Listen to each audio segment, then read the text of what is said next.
welcome to my channel, #1 RV Nut. This is Jeff.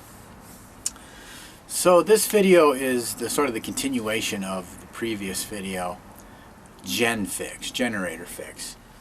On that one, the generator wouldn't start, Onan 4000, and a whole different thing there. Finally got the thing going, and then after it got started, ran into a bunch of other problems that I think are pretty common gen problems. So let's wing on over to that and see what that was all about.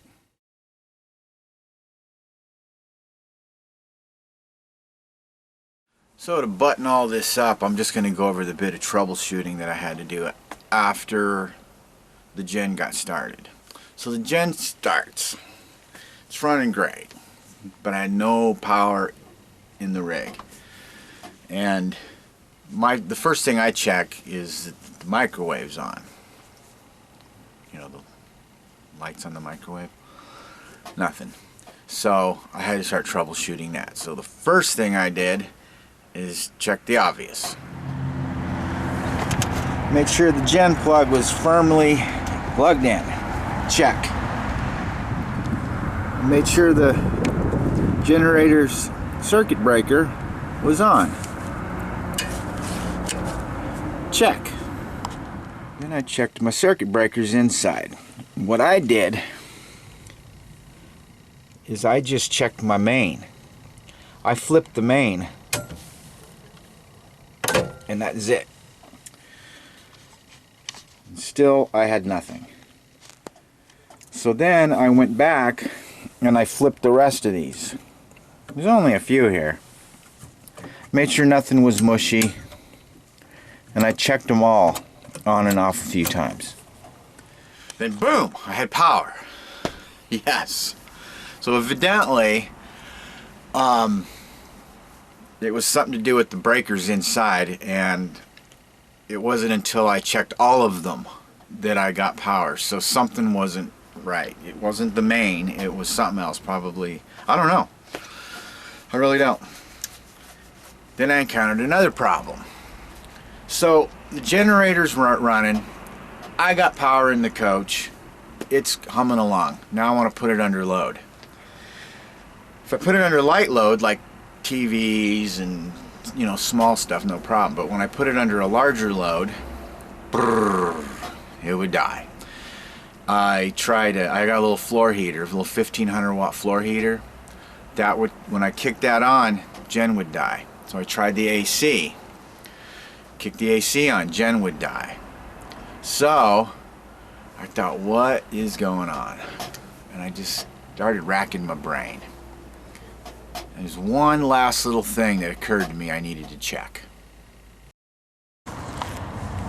In all the madness of installing this solenoid, or whatever this is, it's a fuel shutoff something or another. I noticed that my altitude dial was turned all the way to the right for high altitude. So I came out here, I noticed that, and I set it to low, all the way to the left, because I'm at low altitude. Went back and tried it again. And boom! I fixed that. Evidently that altitude adjustment is important. The gen would still run with it set incorrectly, but it wouldn't handle load. Now that I got it set where it needs to be, the gen works, it works under load, it runs like a top. So that's pretty much the end of the adventure. And it was a strange fix. There was a lot of weird things that happened along the way. And I got a 24-year-old generator that's just running like a champ. So you got to hand it to these Onan generators. When they don't work, they just don't work. But when they work great. So that's the end. So I haven't started it in about 24 hours. Let's see what happens. Alright, I know that my prime button don't do anything, so let's just see if it'll start without priming it.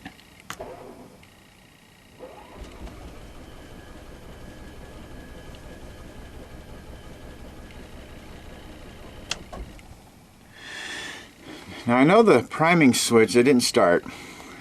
The priming switch out there doesn't do anything.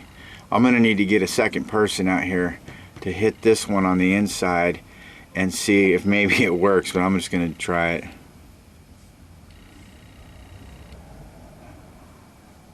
I can't hear anything from in here, obviously.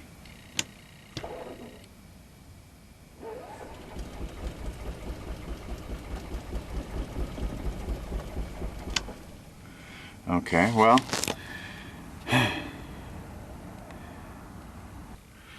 it sounds like the house battery is a little low. I gotta go check out what's going on with that. So I'm gonna start the rig. That'll put a charge on the house battery. Let's go see what's going on out there.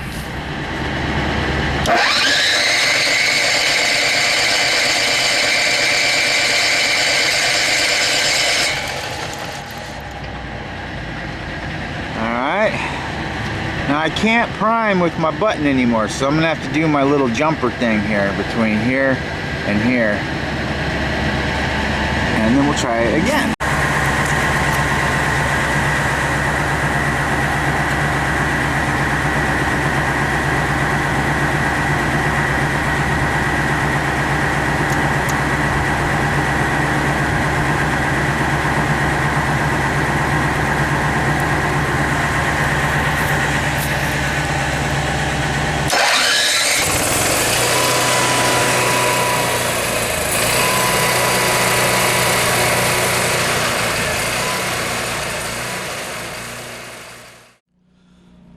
So that answered that question. I was wondering if you have to prime it all the time, and evidently priming is important. If it's, I mean, mine just sat for a day and then it wouldn't start. So there's always factors involved, but it's running great right now. I'm gonna exercise it, put a load on it again. That's the end of this one. The only thing I gotta do now is get that control thing, that octopus, installed. But I'm just gonna mess with that later.